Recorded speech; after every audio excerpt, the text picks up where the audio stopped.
අද අපි මේ දඩුවමට නියම වූ හංසි කෘතියේ උපුටාගත් කොටස් ටිකක් ගැඹුරින් කතා කරමු නේද?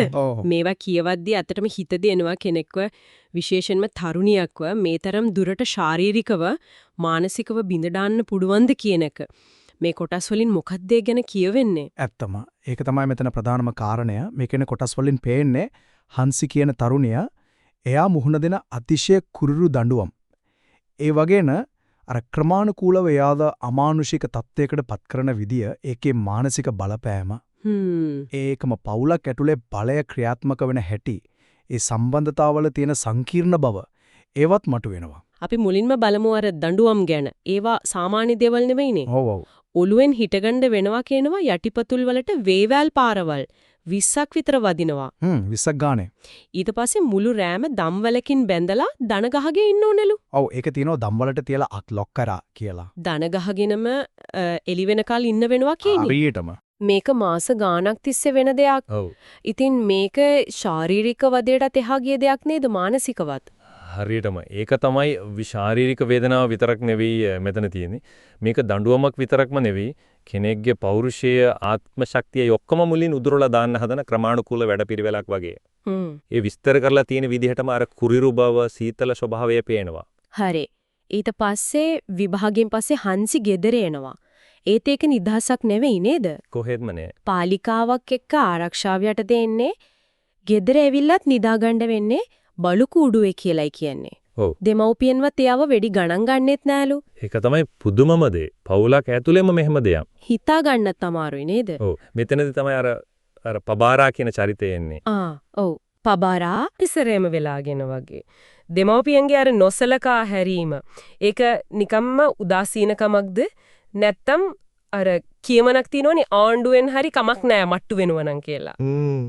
ඒ වගේ අනුදෙනමක් එක්ක වෙන දෙයක්ද කියලා හිතනවා. සමහර වෙලට ඒ යථාර්ථය දරා ගන්න බැරුව එයාලා මනසින් පැනලා යනවා වෙන්නත් පුරුවන්. ඒ වගේම තමයි අර අමානුෂිකරණය.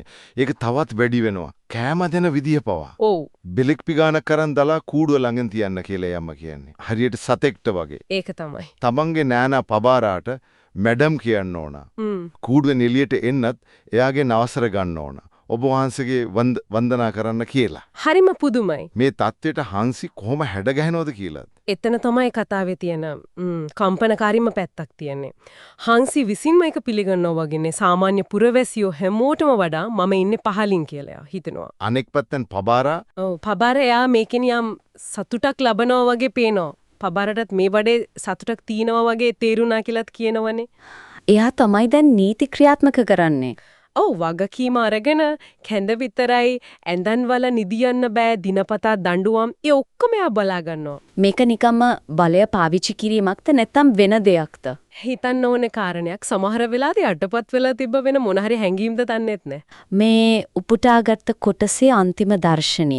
ඒක හරිම බලවත් නේද? ඔව්. පබාරා හංසිගේ බෙල්ලට දම්වැල දැම්මට පස්සේ හංසි බල්ලෙක් වගේ අත්කකුල් බිම තියන් පබාරාගේ කාමරයට යනවා. මේකෙන් මොකක්ද ඇත්තටම කියවෙන්නේ? ඒක තමයි සම්පූර්ණ යටත් වීමේ සංකේතය. මනුස්සකමෙන් පහලටම ඇදලා දාපු තැන. පවුල ඇතුළෙම දීපු නීති හරහා අතිශය විකෘති භයානක බලව්‍යුහයක් හැදිලා තියෙන හැටි. ශාරීරිකව විතරක් නෙවෙයි. කොහෙත්ම නෑ මානසිකව සම්පූර්ණයෙන්ම බිඳවට්ටලා. ඒක තමයි අර පරාජය අන්තිම සීමාව. ඇත්තටම මේ උපුටාගත් කොටස් ටිකෙන් පාලනය දඬුවම ඒ හරහා මිනිස්සෙගේ ආත්මයම විනාශ කරන හැටි ඒ ගැන කම්පනයකුත් එක ගැඹුරු චිත්‍රයක් මැවෙනවා. ඔව්. ඒ වගේම මේක අපිට හිතන්න දෙයක් ඉතුරු කරනවා නේද? මේ වගේ අත්දැකීම් කෙනෙක්ගේ ජීවිතයට, එයාගේ ආත්ම අභිමානයට, පවුලක් ඇතුලේ සම්බන්ධතාවලට කොහොම දිගුකාලීනව බලපායිද? ඇත්ත. ඒ වගේම මේ වගේ තත්ත්වයන්ට ඉඩ දෙන සමාජීය පවුල් පසුබිම් මොනවද කියලාත් හිතන්න වෙනවා. මේ උපුටා ගැනීම වලින් එහාට ගිහින් අපි කල්පනා කරන්න ඕන ප්‍රශ්නයක් තමයි මේ දීර්ඝකාලීන අමානුෂිකකරණය ඒකෙන් මිනිස්සෙක්ව සහ එයාගේ සමීපතම බැඳීම් පවා කොයිතරම් දුරට වෙනස් කරන්න පුරුවන්ද කියන එක.